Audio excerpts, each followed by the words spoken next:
ഈ ഒരു ചെടി നിങ്ങൾ ആരെങ്കിലും കണ്ടിട്ടുണ്ടോ? നമ്മുടെ ആഗ്രഹങ്ങളെ സാധിപ്പിക്കുന്ന ഇങ്ങനൊരു ചെടി ഉണ്ടെന്ന് പറഞ്ഞാൽ നിങ്ങൾ വിശ്വസിക്കുമോ? എനിക്കറിയാം, ഉറപ്പായും നിങ്ങൾ വിശ്വസിക്കില്ല എന്ന്. മഹാസന്യാസിമാർ വരെ കഴിക്കുന്ന ഈ ചെടിയുടെ ഇല നമ്മുടെ ചുറ്റുപാടുമൊക്കെ തന്നെയുണ്ട്. പക്ഷേ എല്ലാവർക്കും അതിനെ കാണാനൊന്നും പറ്റില്ല എന്നാണ് പറയപ്പെടുന്നത്. പുരാണങ്ങളിലൊക്കെ ഈ ചെടിയെക്കുറിച്ച് എഴുതിയിട്ടുണ്ട്. 3 ദിവസം ഉപവസിച്ച് ഇതിൻ്റെ ഇല മാത്രം ഭക്ഷിച്ചാൽ 3-ാമത്തെ ദിവസം നമ്മുടെ ആഗ്രഹം സാധിക്കുമെന്നാണ് പറയപ്പെടുന്നത്.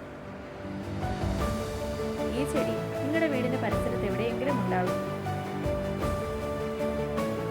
ഈ ചെടിയുടെ ഇല കണ്ടുപിടിക്കുക.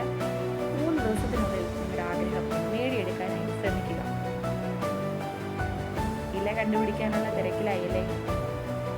പെട്ടെന്ന് നിങ്ങളുടെ മനസ്സിലേക്ക് ഈ ഇലയൊന്ന് കിട്ടിയിരുന്നെങ്കിൽ എന്നായിരിക്കും ആദ്യം വന്നത്.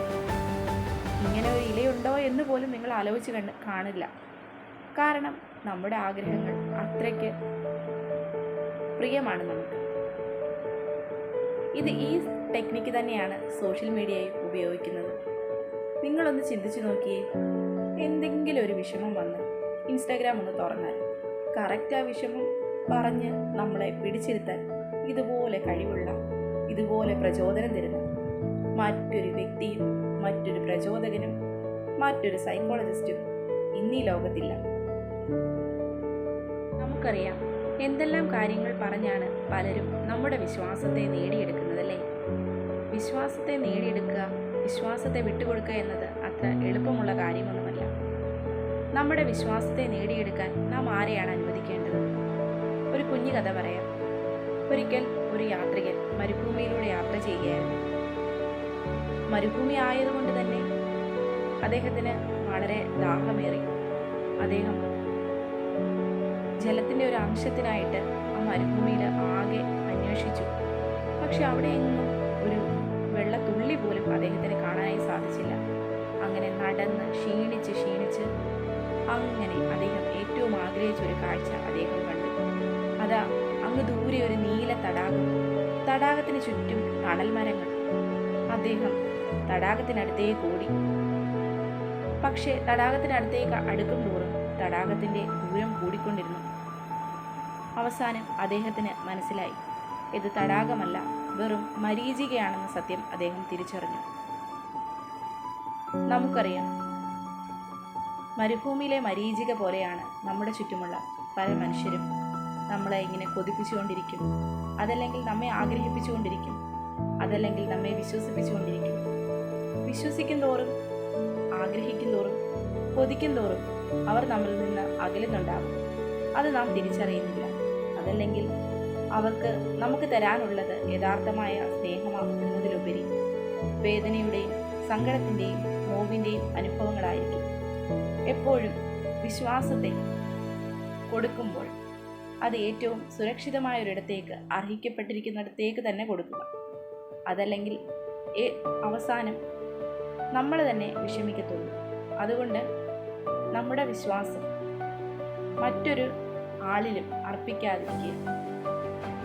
വിശ്വാസത്തെ ഒരിക്കൽ ഉടച്ചു കളഞ്ഞാൽ ഒരിക്കലും പിന്നീട് അതിനെ യോജിപ്പിക്കാൻ പറ്റുകയില്ലെന്ന് തിരിച്ചറിയുക.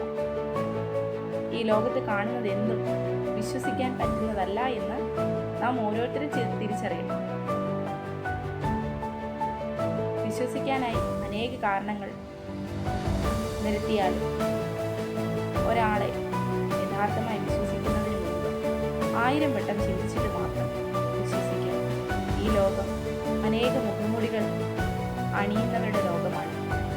ആ മുഖംമൂടികൾ എന്തൊക്കെയാണെന്ന് തിരിച്ചറിയാനായിട്ട് നമുക്ക് സാധിക്കണം. അതല്ലെങ്കിൽ നമ്മുടെ ജീവിതം എപ്പോഴും വേദനയുടെയും ദുഃഖത്തിൻ്റെയും നടുവിലായിരിക്കും. എന്ത് കാണിച്ചാലും പുറകെ പോകുന്നവരായിട്ടല്ല, നമ്മുടേതായ ഐഡൻറ്റിറ്റിയിൽ തിളങ്ങുന്നവരായിട്ട് നിൽക്കാനായിട്ട് നമുക്ക് കഴിയണം. ലോകം പല കാഴ്ചകൾ, പല ആഗ്രഹങ്ങൾ നമുക്ക് തരുമായിരിക്കും. സോഷ്യൽ മീഡിയയിലൊക്കെ ഈയിടെയായി തരംഗമായിക്കൊണ്ടിരുന്ന, അല്ലെങ്കിൽ സോഷ്യൽ മീഡിയയിലെ യൂട്യൂബിലൊക്കെ നമുക്കറിയാം, തംബ്നെയിൽ കണ്ടിട്ടാണ് നമ്മൾ ആ വീഡിയോ കാണാനായിട്ട് പോകുന്നതല്ലേ? ആ തംബ്നെയിലിനുള്ളിൽ തന്നെ നമ്മുടെ ഒരു വീക്ക് പോയിന്റ് ഈ ഇൻഫ്ലുവൻസർ കണ്ടുവച്ചിട്ടുണ്ട്. പണമാകാം, സാമ്പത്തികമാകാം, അതല്ലെങ്കിൽ ആരോഗ്യമാകാം, അതല്ലെങ്കിൽ നമ്മുടെ ടെൻഷൻ ടെൻഷനുകളാവാം. ഇതെല്ലാം നമ്മുടെ വീക്ക് പോയിന്റുകളാണ്. വിശ്വാസത്തെ കൊടുക്കുമ്പോൾ നമ്മുടെ ബലഹീനതകൾ, നമ്മുടെ വീക്ക് പോയിന്റുകൾ തിരിച്ചറിയാത്ത ഒരാളിലേക്ക് നമ്മുടെ വിശ്വാസത്തെ കൊടുക്കും. അതല്ലെങ്കിൽ നിങ്ങളുടെ വിശ്വാസത്തെ നിങ്ങൾ കൊടുക്കുന്ന ആൾ നിങ്ങളുടെ വീക്ക് പോയിന്റ് തന്നെ ഉപയോഗിച്ച് നിങ്ങളെ ചതിക്കാനായി സാധ്യതയുണ്ട്. ലോകത്തിൻ്റെ ഭ്രമങ്ങളിൽ വീണു പോകാതെ നമ്മുടെ ഹൃദയങ്ങൾ അത്രയും പ്രിയപ്പെട്ടതായ നമുക്ക് മാത്രമേ ഉള്ളൂ. അത്രയും പ്രിയപ്പെട്ടതായി നാം കൊണ്ടു നടക്കുന്ന നമ്മുടെ ഹൃദയങ്ങൾ വിശ്വാസമുള്ള ഒരിടത്തേക്ക് മാത്രം അർപ്പിക്കുക. എന്തിനേയും പുറകെ പോകുന്ന പ്രവണത മാറ്റിവെക്കുക.